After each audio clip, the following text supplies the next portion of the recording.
காக்கோமோலே என்னடா சொல்கிறாங்கன்னு நினைக்கிறீங்களா?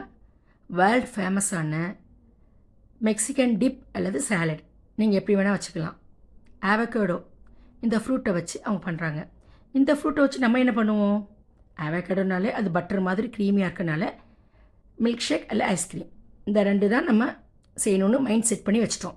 ஆனால் வெஸ்டர்ன் கண்ட்ரீஸில் அப்படி இல்லைங்க. ஸ்வீட்டாகவும் சாப்பிட்றாங்க, காரமாகவும் சாப்பிட்றாங்க.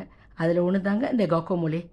இந்த அவகேடோவை நல்லா மேஷ் பண்ணி வச்சுறாங்க. அதில் கொஞ்சமாக லெமன் ஜூஸ், சால்ட் சேர்த்துட்டு பூண்டு, வெங்காயம், தக்காளி, கொத்தமல்லி, சில்லி ஃப்ளேக்ஸ் எல்லாம் சேர்த்து நல்லா மிக்ஸ் பண்ணி ஒரு டிப் மாதிரி செஞ்சு வச்சுறாங்க.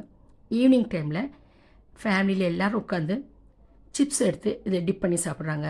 இல்லைன்னா ப்ரெட்டை நல்லா டோஸ்ட் பண்ணிவிட்டு அதை டிப் பண்ணி சாப்பிட்றாங்க. சில பேர் என்ன பண்ணுறாங்க, மார்னிங் பிரேக்ஃபாஸ்ட் டின்னருக்கு எடுத்துக்கிறாங்க. ஒரு எக்கு ஆம்லெட் போட்டு ப்ரெட்டை நல்லா டோஸ்ட் பண்ணிவிட்டு இந்த காக்கோமோலே டிப்பை அதில் அப்ளை பண்ணிவிட்டு அது மேலே இந்த எக் ஆம்லெட்டையும் வச்சு அப்படியே சாப்பிட்றாங்க. நல்ல ஒரு ஆரோக்கியமான ரெசிபின்னு சொல்கிறாங்க. இதை வெயிட் லாஸ் பண்ணுறவங்கலேருந்து ஏன் டயபெட்டிஸ் பேஷண்ட் வரை சாப்பிட்லான்னு சொல்கிறாங்க. நல்ல ஒரு ஆரோக்கியமான ரெசிபிங்கும் போது அதை எந்த நாட்டு ரெசிபியாக இருந்தால் என்னங்க, அதை நம்மளும் செஞ்சு சாப்பிடணும் இல்லையா?